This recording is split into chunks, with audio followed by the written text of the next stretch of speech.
ప్రభువైన యేసుక్రీస్తు పరిశుద్ధ నామములో ఈ కార్యక్రమాలు వీక్షిస్తున్న మీ అందరికీ హృదయపూర్వకమైన వందనాలు తెలియచేస్తున్నాం. దేవుని వాక్యం ఇక్కడ రాయబడిన మాటల్లో రోమాపత్రికలో 12వ అధ్యాయము 2వ వచనాన్ని చదువుదాం. మీరు ఈ లోక మర్యాదలు అనుసరించక ఉత్తమమైన అనుకూలమై ఉన్న సంపూర్ణమై ఉన్న దేవుని చిత్తమేదో పరీక్షించి తెలుసుకున్నట్లు మీ మనస్సు మారి నూతన అగుట వలన రూపాంతరము పొందుడి. మీ మనస్సు మారి దేవుని చిత్తమును పరీక్షించి తెలుసుకొని, ఇక్కడ పౌలు గారు చెబుతూ లోక సంబంధమైనది కాదు దేవుని రాజ్యము, లోక సంబంధమైనది కాదు దేవునితో నిబంధన. కాబట్టి ప్రియమైన దేవుని బిడ్డలారా, దైవ చిత్తమేది దేవుని చిత్తమేదో పరీక్షించి తెలుసుకొని నూతన మగునట్లుగా మీరు రూపాంతరమనే అనుభవం చెందాలంటే అక్కడ చెప్తున్న మాట మీ మనస్సు మారాలి. మీ మనస్సు మారాలి. దేవుని వాక్యం చెప్తున్న మాట. ఒకసారి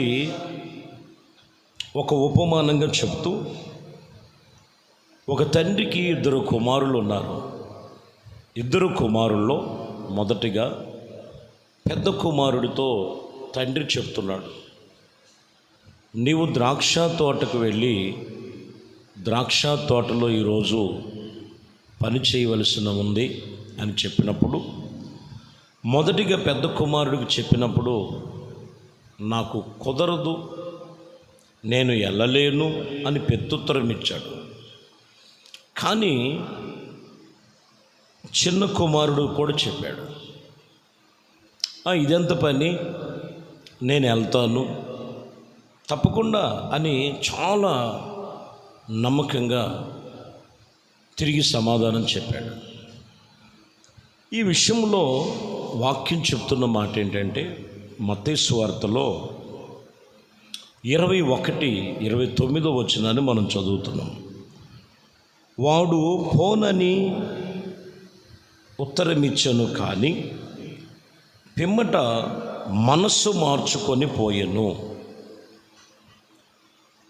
దేవుని వాక్యం ఇక్కడ చెప్తూ మొదటిగా పోనని చెప్పాడు, తర్వాత ఏమో తన మనస్సు మార్చుకొని పోయెను అని రాయబడి ఉంది. 28లో కూడా ఒక మాట ఉంటుంది, మీకు తోచినది ఒక మనుషునికి 2 కుమారులు ఉండిరి. అతడు మొదటి వాని యొద్దకు వచ్చి, కుమారుడా, నేడు పోయి ద్రాక్ష తోటలో పని చెయ్యమని చెప్పాను. ఇక్కడ చెప్తున్న మాట, తండ్రి చెప్పిన మాటను మొదటిగా కుమారుడు పోనని చెప్పి ఉన్నాడు, మొదటి పెద్ద కుమారుడు. కానీ తన మనస్సు మార్చుకొని పోయెను. 30లోకి వచ్చేలకే అతడు రెండో వాడి యొద్దకు వచ్చి ఆ ప్రకారము చెయ్యగా, వాడు, అయ్యా, ఇగో పోదననుకొని లేకపోయేదిని, కానీ ఈ 2 ఎవడు తండ్రికి ఇష్టప్రకారముగా చేసిన వాడై వాడు నడుచుకున్నాడని రాయబడి ఉన్నదని ఇక్కడ వారిని అడుగుతున్నాడు. వీళ్ళిద్దరినో ఎవరు తండ్రికి ఇష్టలు, ఎవరినంటే వారిని ఇష్టపడి, ఇక్కడ ఉపమానంతో మాట్లాడుతున్నాడు ప్రభు. భూమి మీద ఎవరిష్టం? ప్రియమైన దేవుని బిడ్డలారా, మన నరుని యొక్క జీవితం అంతా కూడా బాల్యము నుండే వారి హృదయములు చెడ్డవై ఉన్నాయి. అయితే వాక్యము ఎప్పుడైతే తండ్రి యొద్ద నుండి దేవుని మాటలు వస్తున్నాయో, ఎవరు తమ మనస్సు మార్చుకుంటారో దేవునికి ఇష్టలైన వారు వారే. ఈరోజు ఎన్నోసార్లు ప్రభునొద్దకు రమ్మని పిలిచాడు, వాళ్ళ కాల దేవుడు మాటలు వినమని చెప్తున్నాడు, వినలేకపోతున్నావు. నీ మనస్సు మార్చుకోమని పలుమార్లు లేఖనాలు సెలవిస్తున్నాయి, కానీ కొంతమంది మనస్సు మారట్లా. దేవుని సన్నిధిలో ఎవరు దేవునికి ఇష్టలంటే ఒకప్పుడు ఒప్పుకోలేకపోయారు, ఇప్పుడు ఒప్పుకొని ఏ స్థితిలో ఉన్నా నీ మనసు మార్చుకొని యేసుక్రీస్తునందుకు వస్తే ఖచ్చితంగా నిన్ను ఇష్టపడుతున్నాడు ప్రభు. వీరిద్దరిలో మొదట కుదరదని చెప్పాడు, కానీ రెండోసారి తండ్రి మాట విని తన మనసు మార్చుకున్నాడు. చూశారండి, అతడు తండ్రికి ఇష్టమైన కుమారుడు. కాబట్టి ఈ వాక్యమును బట్టి నీ మనస్సు మార్చుకొని దేవుని మీద నువ్వు ఆనుకొని ఉన్నట్లయితే ఆయనకిష్టుడుగా నీవు ఉంటావని ఇక్కడ ఉపమానముగా వాక్యం చెప్తున్నమాట. కొరింథీయులకు రాసిన మొదటి పత్రికలో 15వ అధ్యాయము 51, 52 మనం చూద్దాం. ఇదిగో మీకు ఒక మర్మము తెలియచేయుచున్నాను, మనమందరము ఇదిగో నిద్రించుచున్నాము, కానీ నిమిషములో ఒక రెప్పపాటున కడబోర మోగగానే మనమందరము మార్పు నొందెదము. బోర మోగెను, అప్పుడు మృతులు అక్షయులుగా లేపబడుదురు, మనము మార్పు నొందెదము. ఈ వాక్యము చెప్తున్నమాట. ఖచ్చితంగా రెప్పపాటున మార్పు నొందే సమయం ఉంది. అందుకనే భూమి మీద ఉండగానే దేవుని వాక్యము వినుచు, దేవుని వాక్యమును అనుసరించుచు దేవునితో నిబంధన చేసుకోవాలి. లేని ఎడల నిద్రించుచున్నటువంటి ప్రతి ఒక్కరూ కూడా కడబోర మోగగానే మనమందరము మార్పు నొందిన వారముగా ఉండాలని దైవజనుడు సంగమునకు సూచిస్తూ ప్రతి ఒక్కరితో దేవుని వాక్యం మాట్లాడుతున్న మాట ఇది. కాబట్టి మనము అక్షయులుగా లేపబడినట్లుగా, మనము మార్పు నొందినట్లుగా భూమి మీద ఉండగానే మరి క్రీస్తుని మనము ధరించుకొని మార్పు నొందిన బిడ్డలుగా ఉండాలని మూలవాక్యములు చెప్తున్న మాట. దైవ చిత్తం ఏంటంటే మీరు మార్పు నొంది రూపాంతరము పొందే అనుభవాల గురించి ఈరోజు వాక్యం చెప్తున్న మాట. రోమేలుకు రాసిన పత్రికలో 6వ అధ్యాయము 12వ వచనాన్ని మనం చదువుదాం. కాబట్టి శరీరులు దురాశలకు లోబడినట్లుగా చావునికే లోనైనను, మీ శరీరమందు పాపము ఏలనీయకుడి. మొదటి సూచన. శరీరము దేనికి సూచిస్తుందంటే పాపమునకు, దురాశలకును, మరి అనేకమైన విషయాలకును సూచిస్తుంది. 13లో మనం చూస్తే, మరియు మీ అవయవములు దుర్నీతికి సాధనముగా పాపమునకు అప్పగింపకుడి. అయితే మృతులలో నుండి సజీవులమని అనుకొని మిమ్మల్ని మీరే దేవునికి అప్పగించుకొనుడి. మీ అవయవములను నీతికి సాధనగా దేవునికి అప్పగించుకోవాలి. ఏదో ఒక పేదాలతో ప్రార్థన చేసి ప్రభువుని నమ్ముకున్నాం అని చెప్పుకుంటే కాదు. నీ అవయవములో నీతికి సాధనగా అప్పగించుకోవాలి. కొందరు అవయవములు ఎలా ఉన్నాయి అనేది చూస్తే దుర్నీతికి సాధనంగా, ఈ కళ్ళతో చూడకూడని చూస్తారు. మళ్ళా దేవుని యొద్దకు వచ్చి నన్ను చూడు ప్రభువా అని ప్రార్థన చేస్తారు. ఆ నోటితో మాట్లాడకూడనివన్నీ మాట్లాడతారు, అదే నోటితో ప్రార్థన చేస్తారు. ఆ చెవులతో వినకూడనివన్నీ వింటాడు. ఇవే నీ సర్వేంద్రియములలో అవయవములన్నీ కూడా దేనికి సాధనంగా ఉన్నాయి?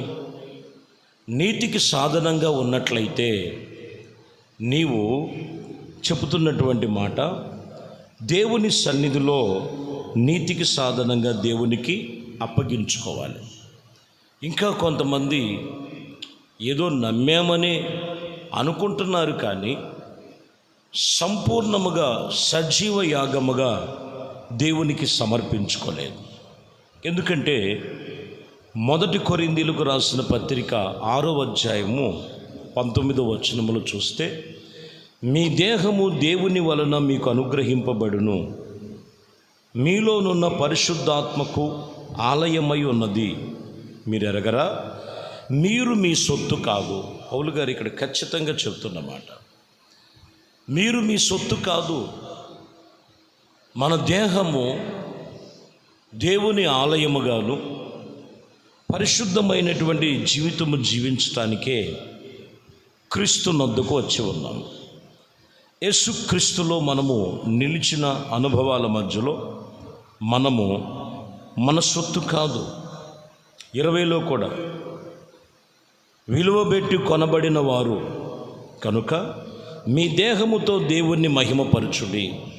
ప్రతి ఒక్కరు కూడా విలువ పెట్టి కొన్నారు. మీరు మీ సొత్తు కాదు. మీ దేహముతో దేవుణ్ణి మహిమపరచండి అని ఇక్కడ చెప్తున్నటువంటి విషయం. ఇంకొక మాట చదువుదాం. హెబ్రీలకు రాసిన పత్రిక 10వ అధ్యాయం 22వ వచనం, మనస్సాక్షికి కల్మషము తోచనీయకుండినట్లు ప్రోక్షహించబడిన హృదయములలో గలవారమని నిర్మలమైన ఉతక స్థానము చేత శరీరము కలిగిన వారై ఉండి విశ్వాస విషయములో సంపూర్ణమైన నిశ్చయత కలిగి యథార్థమైన హృదయముతో మనము దేవుని సన్నిధానమునకు చేరెదము. ఇక్కడ ప్రాముఖ్యం, విశ్వాసములో సంపూర్ణమైన నిశ్చయత ఉండాలి. విశ్వాసములో సంపూర్ణమైన నిశ్చయత ఉండి యథార్థమైనటువంటి హృదయములతో మనము దేవుని సన్నిధానమునకు చేరదమని రాయబడింది. కాబట్టి ఈ వాక్యములో మూలవాక్యం చెప్తున్నమాట, లోక మర్యాదలు అనుసరించక ఉత్తమమైన అనుకూలమైన దైవ చిత్తానుసారంగా మీరు మనస్సు మార్చుకొని రూపాంతరం పొందాలి. ఒకటి, మనస్సు మారి రూపాంతరం పొందాలి. 2, మీ అవయవములను దుర్నీతికి సాధనం కాదు నీతికి సాధనముగా ఉండినట్లు మీరు దేవుని సన్నిధిలో మీ సొత్తు కాదు దేవుణ్ణి మహిమపరచాలి మీ దేహముతో. 3వది ఇక్కడ మనం చూస్తే, విశ్వాసము సంపూర్ణతలో నిశ్చయత కలిగి యథార్థమును మనము హృదయముతో మన దేవుని సన్నిధిలోనికి ఆయన ధ్యానించాలి. పిల్లరా, వాక్యం చెప్తున్న మాటలో మీరు మీ మనస్సు మీ అవయవములను సర్వ శరీరములో దేవుని సన్నిధిలో ఆయన మహిమపరచబడాలి. అది మార్పు నొందినటువంటి అనుభవం. మీ రూపాంతరం పొందే అనుభవంలోనికి రావాలనే వాక్యం చెప్తూ, ఈ వాక్యములో మరి నూతనమగునట్లు మీ మనస్సు మారాలి. లోక మర్యాదలు కాదు, లోక కార్యక్రమాలు కాదు.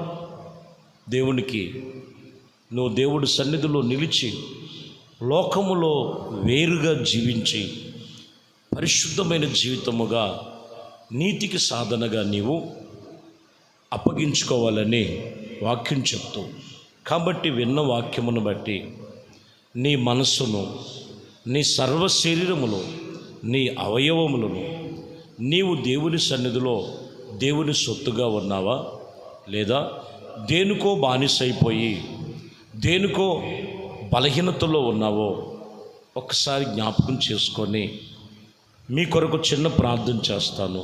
ఈ ప్రార్థనలో మీరు కూడా ఏకీభవించండి.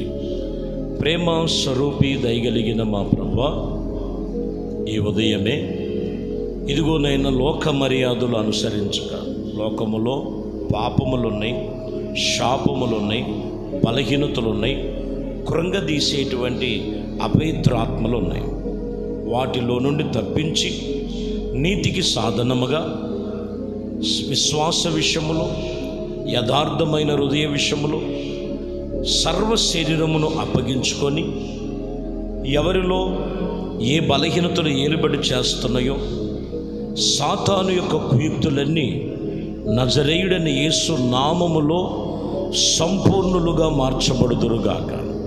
మీ ఆత్మచేత అభిషేకించబడి ప్రతి ఒక్కరు కూడా ఇదిగోనైనా నీతికి సాధనముగా తమ జీవితములు అప్పగించుకునే కృపలో స్థిరపరచమని, ఘనత మహిమ ప్రభావాలు మీకే పొందుకోమని యేసుక్రీస్తు నామములో ప్రార్థించి వేడుకొనుచున్నాము తండ్రి. ఆమేన్. ప్రభు మిమ్మల్ని దీవించి ఆశీర్వదించునుగాక. ఆమేన్.